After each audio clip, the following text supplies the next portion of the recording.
حضرات سامعین محترم، قرآن کریم کی جو آیت کریمہ آپ حضرات کے سامنے تلاوت کی گئی ہے، اللہ تبارک و تعالی اس آیت کے اندر تقوی کو ذکر فرما رہے ہیں۔ اس آیت کے علاوہ قرآن کریم کی بہت سی ایسی آیتیں ہیں جس میں اللہ رب العزت والجلال نے تقوی کو ذکر کیا اور ایمان والوں کو تقوی اختیار کرنے کا حکم دیا ہے۔ آئیے سب سے پہلے ہم یہ سمجھتے ہیں کہ لغت میں تقوی کسے کہتے ہیں، یعنی تقوی کا معنی اور مطلب کیا ہے۔ لغوی اعتبار سے تقوی کا معنی دو ہے۔ نمبر ایک، تقوی کے معنی ہے ڈرنا، اور دوسرا معنی بچنا۔ علماء کرام نے پہلے معنی کو دوسرے معنی کا سبب اور وجہ بتلایا۔ مطلب یہ ہے کہ پہلا معنی ڈرنا اور دوسرا معنی بچنا۔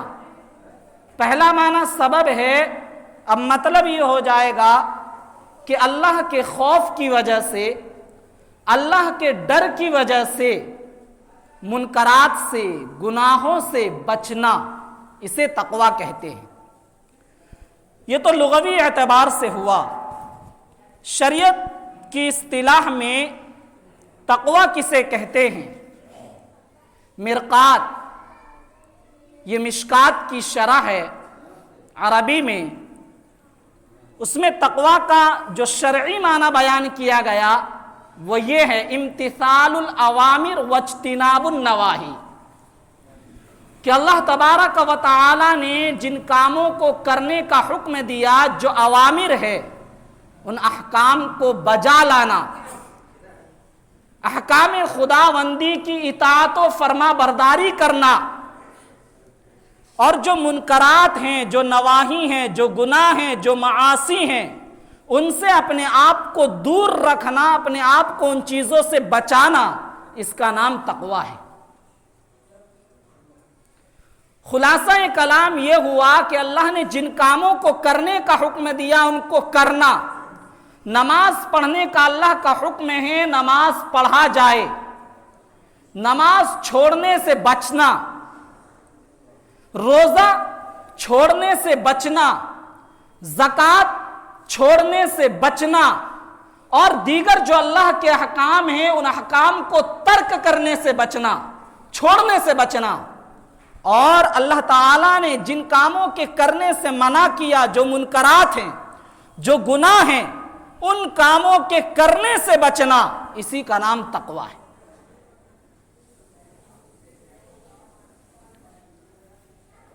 تقوی کی مذہب اسلام کے اندر بہت ہی اہمیت اور فضیلت ہے۔ تقوی کا مقام بہت اعلیٰ اور عرفہ ہے۔ تقوی کی شان بہت ہی عظیم ہے، اس کا درجہ بہت ہی بلند ہے۔ اس کی اہمیت و فضیلت کا اندازہ اس سے لگایا جا سکتا ہے کہ اللہ تبارک و تعالی نے جہاں اس امت کو تقوی اختیار کرنے کا حکم دیا، تو اس امت سے پہلے جتنی امتیں ہوئی ہیں، جتنی قومیں ہو چکی ہیں، تمام قوموں کو اللہ رب العزت والجلال نے تقوی اختیار کرنے کا حکم دیا۔ سورہ نساء آیت نمبر 131 کے اندر اللہ تبارک و تعالی فرماتے ہیں، وَلِلَّهِ مَا فِي السَّمَاوَاتِ وَمَا فِي الْأَرْضِ وَلَقَدْ وَصَّيْنَا الَّذِينَ أُوتُوا الْكِتَابَ مِنْ قَبْلِكُمْ وَإِيَّاكُمْ أَنِ اتَّقُوا اللَّهَ۔ زمین و آسمان میں جو کچھ ہیں، یہ ساری کی ساری چیزیں اللہ تعالیٰ کے لیے ہے، اور اس بات کو یقینی طور پر جان لو کہ تم سے پہلے جتنی قومیں گزر چکی، جن کو ہم نے آسمانی کتابیں دی ہیں، جن کو کتابیں دی گئی، توریت دی گئی، انجیل، زبور اور دیگر آسمانی کتابیں جن قوموں کو دی گئی، ہم نے ان کو بھی وَإِيَّاكُمْ اور تم کو بھی اس بات کی نصیحت کی ہے، تمہیں اس بات کا تاکیدی حکم دیا ہے، ان اتقوا اللہ، تقوی اختیار کرو، اللہ سے ڈرتے رہا کرو۔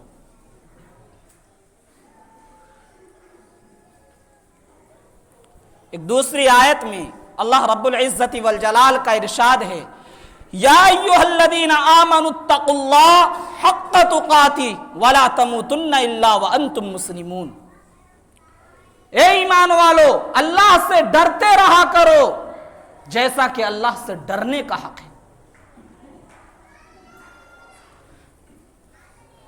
معاصی سے، گناہوں سے، اللہ کے حکم کو توڑنے سے اپنے آپ کو بچاتے رہا کرو، تقوی اختیار کرو، اور تم اس حالت میں مرو کہ تم مسلمان ہو۔ گناہوں کی نحوست کی وجہ سے کہیں ایسا نہ ہو تم سے ایمان کی دولت چھین لی جائے۔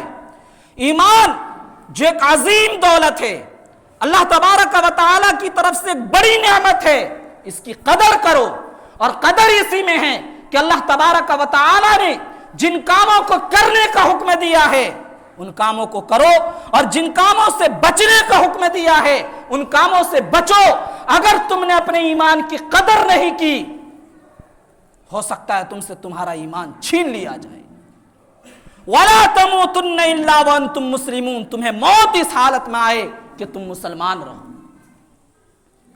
حضرات صحابہ کرام نے تقوی کی اہمیت اور فضیلت کو سمجھا، اور وہ اپنی عملی زندگی میں انہوں نے اس کو رچایا، بسایا اور عمل کر کے دکھایا۔ حضرت عمر فاروق رضی اللہ تعالی عنہ کا زمانہ خلافت ہے، آپ مسلمانوں کے خلیفہ ہیں، امیر المؤمنین ہیں۔ عمر فاروق رضی اللہ تعالی عنہ ایسے بادشاہ اور خلیفہ نہیں جو معمولی ہو، ان کا نام سن کر اس دور کی جو دنیا کی سپر پاور طاقتیں تھی وہ لرز جایا کرتی تھی، قیصر و کسریٰ، روم اور ایران کی طاقت، جیسے آج کے دور میں امریکہ سپر پاور اپنے آپ کو کہتا ہے، لوگ بھی کہتے ہیں۔ حضرت عمر فاروق رضی اللہ تعالی عنہ کا زمانہ خلافت ہے، ملک شام پورا کا پورا فتح ہو چکا۔ حضرت عمر فاروق رضی اللہ تعالی عنہ نے ملک شام کا گورنر حضرت ابو عبیدہ ابن جراح رضی اللہ تعالی عنہ کو مقرر کیا۔ آج کے ڈیٹ میں ملک شام تقریباً 4-5 ملکوں میں تقسیم ہو چکا، بٹ چکا۔ اردن، لبنان، فلسطین، یہ سب شام کے حصے ہیں، یہ اب الگ الگ ملک کہلاتے ہیں۔ جب یہ سارے کے سارے ممالک ملک شام میں آتے تھے، ملک شام ایک بڑا ملک تھا۔ آج ملک شام کا ایک دوسرا نام سوریہ اور سیریا یہ بھی کہا جاتا ہے، یہ شام ہی کا نام ہے۔ تو خیر،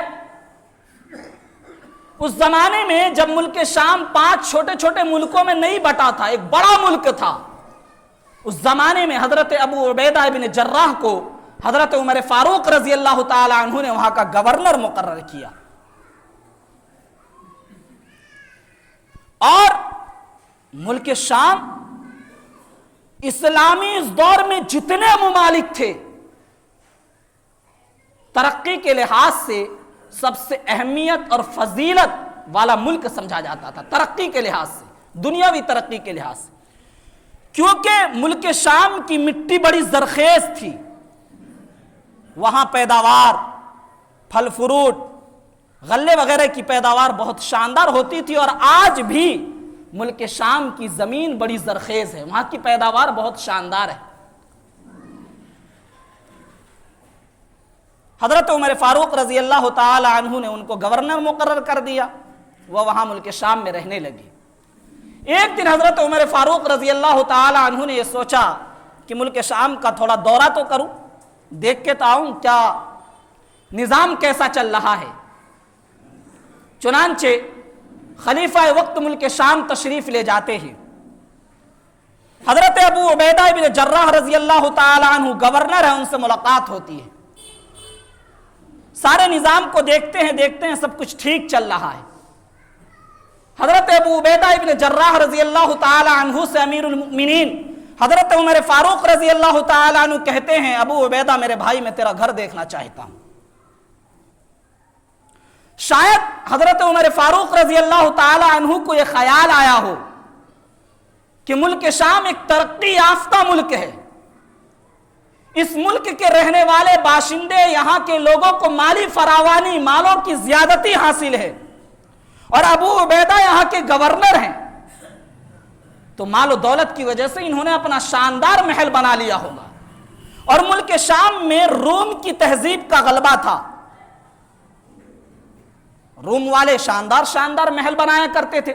ہو سکتا ہے کہ اس کی وجہ سے جس طرح یہاں کے لوگ شاندار محل اور مکان بناتے ہیں تو یہ گورنر جو صحابی رسول ابو عبیدہ ہیں یہ بھی ان سے متاثر ہو کر انہوں نے شاندار محل بنا لیا ہو.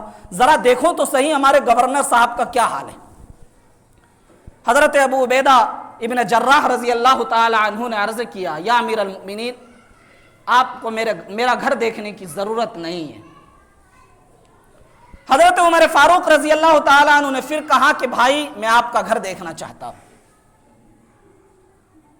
حضرت ابو عبیدہ ابن جراح رضی اللہ تعالیٰ عنہ نے جواب میں فرمایا امیر المؤمنین اگر آپ میرا گھر دیکھیں گے تو آپ کو آنسو بہانے کے علاوہ کوئی فائدہ حاصل نہیں ہوگا. حضرت عمر فاروق رضی اللہ تعالیٰ عنہ نے فرمایا بعد میں جو کچھ ہو مجھے تو آپ کا گھر دیکھنا ہے. ایک دن حضرت ابو عبیدہ ابن جراح خلیفہ وقت امیر المؤمنین حضرت عمر فاروق رضی اللہ تعالیٰ عنہ کو لے کر روانہ ہو جاتے ہیں. چلتے رہتے ہیں. جو بستی کا علاقہ ہوتا ہے، جس بستی میں لوگ آباد ہوتے ہیں، وہ علاقہ ختم ہو جاتا ہے. اب میدانی علاقہ، ویران جگہیں آنے لگتی ہیں. حضرت عمر فاروق رضی اللہ تعالیٰ عنہ فرماتے ہیں ابو عبیدہ میں تمہارا گھر دیکھنے کے لیے نکلا ہوں، تم مجھے کہاں لے جا رہے ہو؟ حضرت ابو عبیدہ رضی اللہ تعالیٰ عنہ فرماتے صبر کیجئے میں آپ کو اپنے گھر لے جا رہا ہوں. کچھ دیر چلنے کے بعد ایک جھوپڑی آتی ہے. حضرت ابو عبیدہ رضی اللہ تعالیٰ عنہ حضرت عمر فاروق کو اس جھوپڑی کے سامنے کھڑا کر دیتے ہیں اور کہتے ہیں امیر المؤمنین یہ رہا آپ کے بھائی کا گھر.